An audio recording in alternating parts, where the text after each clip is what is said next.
Maxwell Bezos से शादी कर ली। उस वक्त जेफरी की उम्र सिर्फ 4 साल थी। मैक्सवेल ने जेफरी को कानूनी तौर पर अपना बेटा बना लिया और उन्हें जेफ बेजोस का नाम दिया, जो आज पूरी दुनिया में उनकी शनाख्त बन चुका है। शादी के बाद जेफ के वालिदैन अमेरिकी रियासत टेक्सास के शहर ह्यूस्टन मुंतकिल हो गए, जहां जेफ के सौतेले बाप मैक्सवेल ने एक्सन नामी कंपनी में बतौर इंजीनियर काम किया।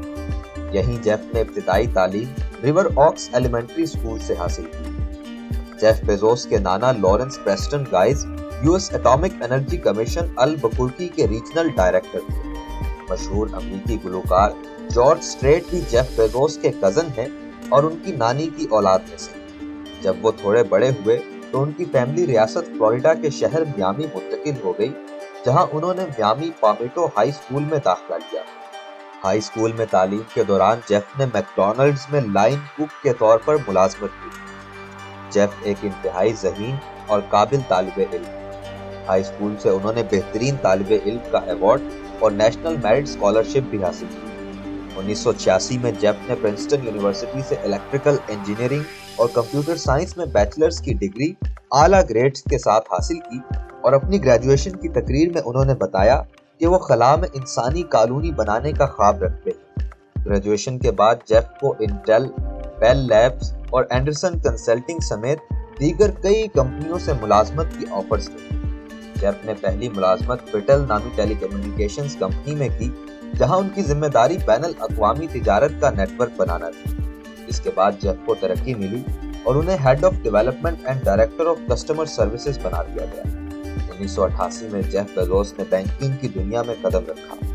बैंकर्स ट्रस्ट में बतौर प्रोडक्ट मैनेजर 1990 तक काम किया। इसके बाद जेफ ने DE शो एंड को नामी कंपनी में 4 साल तक काम किया, जो मैथमेटिकल मॉडलिंग और कंप्यूटर प्रोग्राम बनाती थी। यहाँ सिर्फ 30 साल की उम्र में जेफ बेजोस कंपनी के चौथे वाइस प्रेसिडेंट बन गए। नाज़रीन, 1993 वो साल था जब जेफ बेजोस ने किताबों की खरीदो फरोख्त के लिए एक ऑनलाइन स्टोर बनाने का फैसला किया। टैक्स देने से बचने के लिए जेफ ने अपनी कंपनी सैन फ्रांसिस्को में एक इंडियन रिजर्वेशन में बनाने के लिए तहकीक की थी। शुरू में उन्होंने अपने स्टोर का नाम कैडाबारा रखा था, लेकिन बाद में उसे तब्दील करके अमेज़न दरिया के नाम पर अमेज़न रख दिया। अमेज़न नाम रखने की एक और वजह ये थी कि अमेज़न अंग्रेजी जुबान ए से शुरू होता है, जो अंग्रेजी हरूफ तहज्जी का पहला हर्फ है।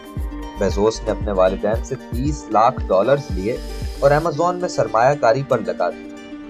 इब्तिदा में जेफ बेजोस ने अमेज़न में सरमायाकारी करने वालों को बताया था कि इस बात के 70% इम्कानात मौजूद हैं कि अमेज़न नाकाम हो जाए। अमेज़न ने अपनी पहली किताब 1955 में फरोख्त की। ये 24 घंटे एक्टिव रहने वाली वेबसाइट अपने यूजर फ्रेंडली इंटरफेस, सारिफीन के लिए रिव्यूज पोस्ट करने और डिस्काउंट्स जैसी सहूलतों की वजह से अमेज़न बहुत जल्दी तरक्की करने लगी और तरक्की करते करते जेफ बेजोस की ये कंपनी ई-कॉमर्स इंडस्ट्री में पहले नंबर पर आ गई। जून 1998 में अमेज़न पर म्यूजिक सीडीज की फरोख्त का आगाज हुआ और 1 साल बाद ही वीडियोस भी फरोख्त की जाने लगी। 1999 में बेजोस ने अमेज़न में ऑक्शन यानी नीलामी का सिस्टम मुतारिफ करवाया और दूसरे वर्चुअल स्टोर्स में सरमायाकारी की। अमेज़न की कामयाबी से दूसरे रिटेलर्स की भी हौसला अफजाई हुई और बहुत से किताब फरोशों ने ऑनलाइन स्टोर्स बना लिए। जैसे जैसे इस तरह के स्टोर्स का इजाफा होता गया, जेफ बेजोस को एहसास हुआ कि अब उन्हें अपने स्टोर पर मजीद वैरायटी लाने की जरूरत है। इस तरह 2005 में अमेज़न पर इलेक्ट्रॉनिक्स, अपैरल और हार्डवेयर की बहुत सी मसनूआत शामिल कर दी गई। 2006 में अमेज़न ने अमेज़न वेब सर्विसेज का आगाज किया, जो क्लाउड कंप्यूटिंग की दुनिया में अपनी नौइयत की सबसे बड़ी सर्विस बन गई। 2007 में अमेज़न ने किंडल के नाम से एक हैंड हेल्ड डिवाइस मुतारिफ करवाई। ये डिवाइस एक डिजिटल बुक रीडर थी, जिसे वायरलेस इंटरनेट के साथ किताबें पढ़ने या डाउनलोड करने के लिए इस्तेमाल किया जा सकता है। 2010 में अमेज़न ने बताया कि किंडल किताबों की सेल हार्डकोर किताबों की सेल से बहुत बढ़ गई।